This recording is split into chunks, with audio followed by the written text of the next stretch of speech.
Hello everyone. In our previous video, we had done about the simple sentences that were related to the tenses. So we had done how the simple sentences are written. So today's topic is how the continuous sentences are written. Continuous means कि आपका जो काम है वो चल रहा है. Your work is in continuous form. कि आप जो कोई काम है कर रहे हैं, जहाँ कोई भी आप काम देख रहे हैं, वो कोई भी काम है वो हो रहा है, that work is in process.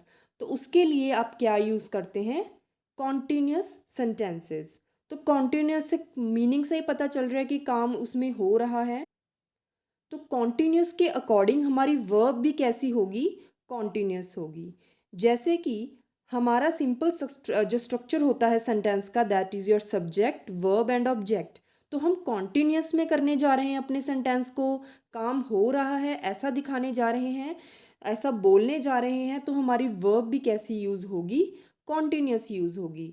सो तो आपने देखा होगा एक affix, that is your ING.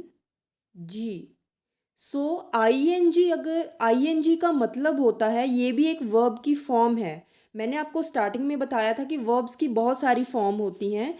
तो ये भी वर्ब की एक फॉर्म होती है, that verb plus ING. Verb की first form plus ING is your another form of verb. तो इसका मतलब क्या होता है अगर हम वर्ब के साथ लगा देंगे? That is your continuous. तो इसमें क्या हो जाएगा हमारा sentence structure? That is subject plus verb, first form of verb, ING, ING plus object, जो भी आपका कुछ भी हो सकता है. प्लस इसमें हम क्या ऐड कर देंगे? जो सिंपल सेंटेंसेस है उसमें कोई हेल्पिंग वर्ब यूज़ नहीं करते हम. बट उसके बाद जो भी कॉन्टिन्यूस सेंटेंसेस हैं, परफेक्ट आएंगे, परफेक्ट कॉन्टिन्यूस आएंगे, तो उसमें हम हेल्पिंग वर्ब यूज़ करने लग जाते हैं. Helping verb.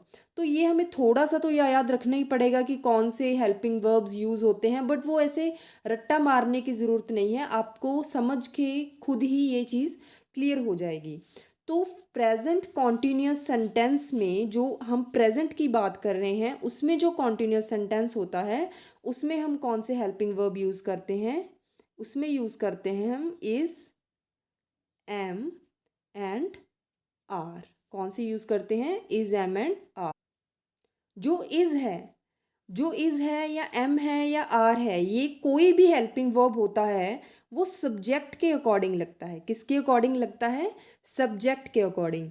अगर तो आपका सब्जेक्ट सिंगुलर है तो सिंगुलर हेल्पिंग वर्ब लगेगा. अगर आपका सब्जेक्ट सिंगुलर है तो सिंगल हेल्पिंग वर्ब.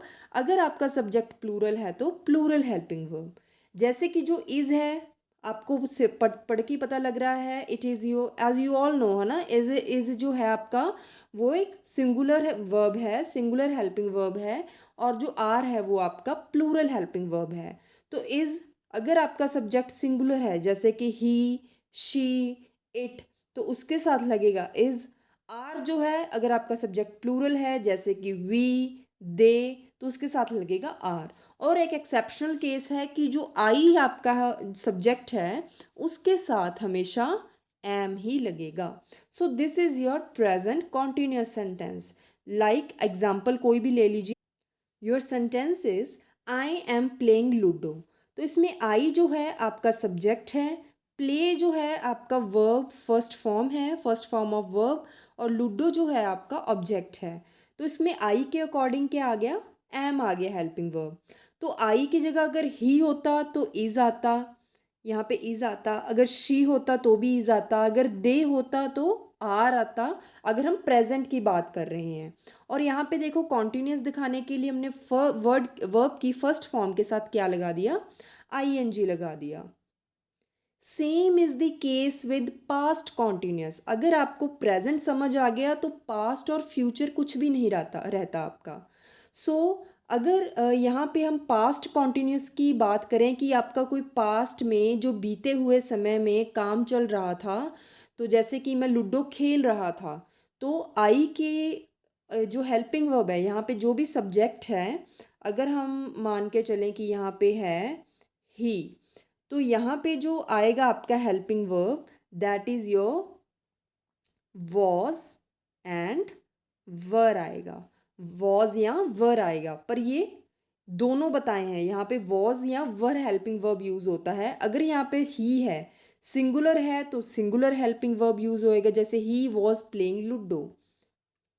अगर यहाँ पे आपका ही की जगह पे दे है, ही की जगह पे क्या है, दे है, ही की जगह पे दे है, तो यहाँ पे वर आ जाएगा। कहने का मतलब अगर जो वॉज है आपका सिंगुलर है, वर जो आपका प्लूरल है, again subject is singular then was, subject is plural then were use होगा, वर यूज होगा, that is they were playing ludo, he was playing ludo and it was happening. Okay, so ऐसे it is singular, उसके साथ was आएगा। So this is about the past continuous. Next is very very important, that is your future continuous sentence. इसका जो structure है, इसको लिखने का तरीका किसी किसी को नहीं, बहुत सारे लोगों को नहीं पता होता। सो देखो, हम फ्यूचर कॉन्टिन्यूस की बात कर रहे हैं तो इसमें कोई भी रट्टा नहीं है कि फ्यूचर, अगर हम कॉन्टिन्यूस की बात कर रहे हैं तो हमारा first form plus I N G जो है हमारा वर्ब लगेगा। ये तो हमारा डन है, ये हमारा फाइनल है कि दिस रिप्रेजेंट कॉन्टिन्यूस। नाउ हम कौन सा हेल्पिंग वर्ब यूज़ करें कि जिससे जो चीज़ है, जो सेंटेंस है, वो फ्यूचर में रिप्रेजेंट हो।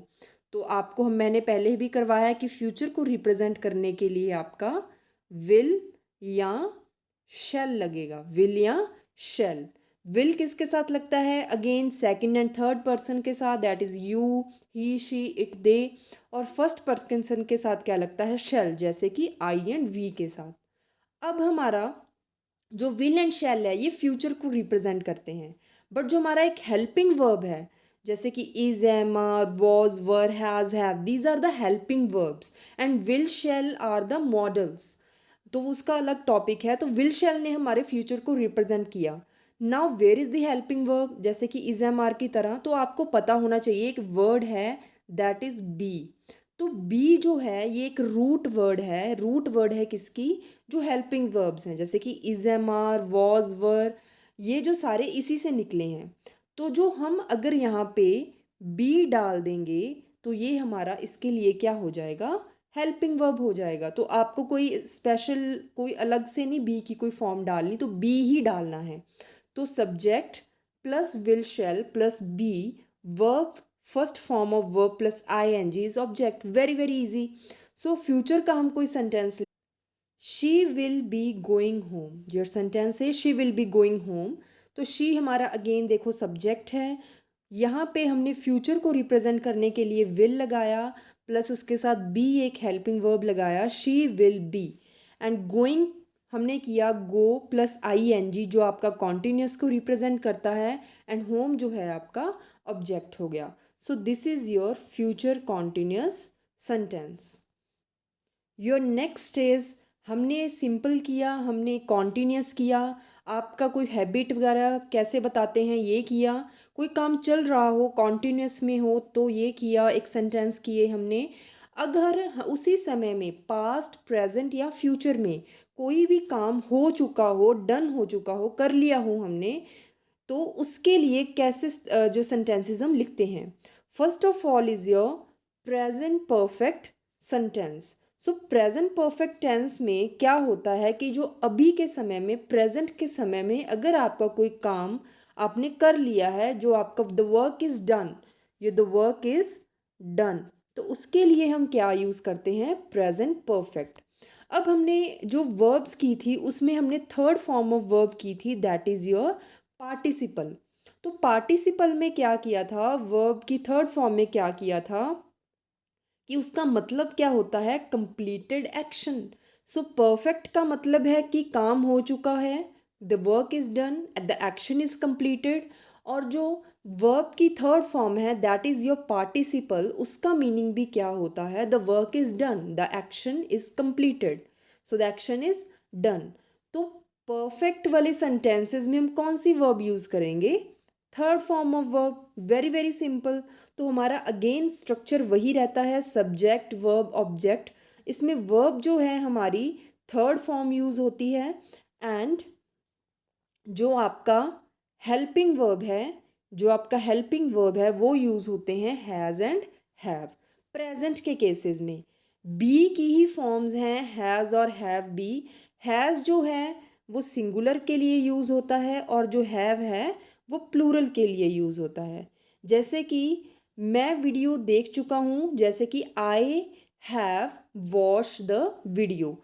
आई के साथ हमेशा हैव लगेगा, इसमें सिंगुलर या प्लूरल नहीं देखना। आई के साथ, यू के साथ हमेशा क्या लगेगा, हैव लगेगा।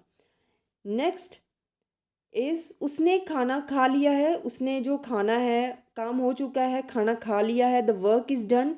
ही हैज़, तो इसमें इंग्लिश में कैसे लिखेंगे, ही आपका सब्जेक्ट, हैज़ ही आपका सिंगुलर है, उसके अकॉर्डिंग हैज़ जो आएगा सिंगुलर वर्ब आएगा।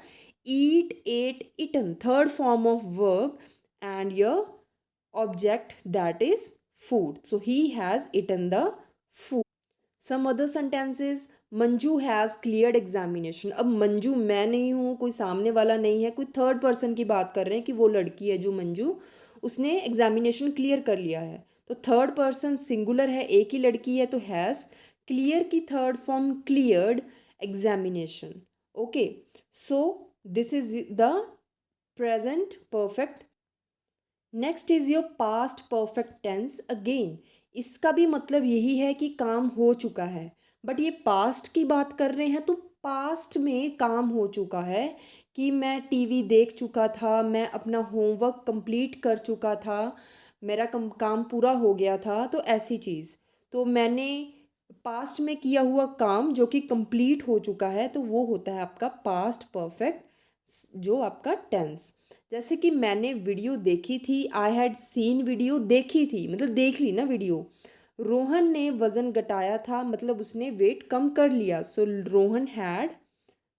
Rohan had lost weight, Rohan had lost weight. तो इसमें पास्ट परफेक्ट में कोई सिंगुलर प्लूरल वर्ब सब्जेक्ट के अकॉर्डिंग हेल्पिंग वर्ब नहीं होता। जो पास्ट में हमेशा क्या यूज़ होता है, पास्ट परफेक्ट में हैड यूज़ होता है।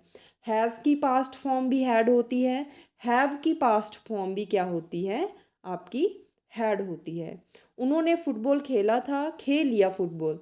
दे हैड, उन्होंने मतलब ज़्यादा लोग हैं, दे हैड प्ले का played football. Next is Sunidhi ने गाना गाया था, तो Sunidhi third person past had sang, sing, sang, sung। तो sung is the third form of sing a song. So Sunidhi had sing a song. This is your past perfect tense. I think it's clear. So आपका जो simply clear हो गया कि ये क्या है, आपका structure that is your subject plus had third form, क्योंकि आपका एक्शन जो है वो कंप्लीट हो चुका है, और object. Next is again very very important, जिसमें कन्फ्यूजन होती है। तो फ्यूचर में बहुत सारे लोगों को कन्फ्यूजन होती है। सो फ्यूचर परफेक्ट टेंस, तो क्या होता है फ्यूचर परफेक्ट टेंस, कि फ्यूचर में होने वाले किसी एक्शन को, कि काम तो है फ्यूचर में होने वाला, अब आप कहोगे कि काम कंप्लीट कैसे होगा, काम तो फ्यूचर में होना है, ठीक है, काम तो फ्यूचर में होना है, तो काम कंप्लीट कैसे हुआ, परफेक्ट कैसे हुआ। इसमें क्या होता है कि एक पर्टिकुलर टाइम होगा या कोई डेफिनेट टाइम होगा, उसमें वो काम जो होगा वो ख़त्म होगा, कि हम एक टाइम मेंशन करेंगे कि मैं 9 बजे तक अपना होमवर्क कंप्लीट कर चुका हूँगा, तो इसमें टाइम जो है वो मेंशन है। जैसे कि जब तक 50 ओवर होंगे इंडिया मैच जीत चुका होगा। इंडिया मैच अभी जीतेगा, पर उसमें समय लिखा है कि जब 50 ओवर कंप्लीट हो जाएंगे वो जीत जाएगा, काम हो जाएगा इतने समय तक, ठीक है। तो इसमें क्या हो गया, फ्यूचर में हम काम को ख़त्म करने की बात कर रहे हैं एक पर्टिकुलर टाइम में। तो इसमें क्या होगा, अगेन बिल्कुल भी रट्टा मारने की ज़रूरत नहीं है। अगेन तो सब्जेक्ट आपका उसी अकॉर्डिंग आएगा, काम हो चुका है इसीलिए वर्ब की थर्ड फॉर्म आएगी एंड ऑब्जेक्ट आपका रहेगा, अगर सेंटेंस में आपके वो दिया है। नेक्स्ट आपका फ्यूचर है तो विल तो आएगा ही आएगा, विल या shall according to the subject, कि अगर सेकंड एंड थर्ड पर्सन है तो विल, फर्स्ट पर्सन है तो शेल। अब इसमें क्या होगा, एक एडिशनल आ जाएगा क्योंकि हम परफेक्ट की बात कर रहे हैं, इसमें हम क्या ऐड कर देंगे, हैव ऐड कर देंगे, विल हैव डन।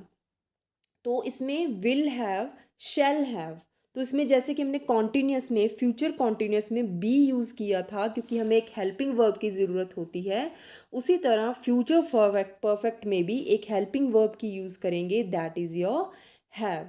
तो I will have watched video by then, तब तक मैं ये वीडियो देख चुका हूँगा। आई विल हैव, अब सोचोगे आई के साथ विल क्यों आया, वो आपके मीनिंग पे डिपेंड करता है।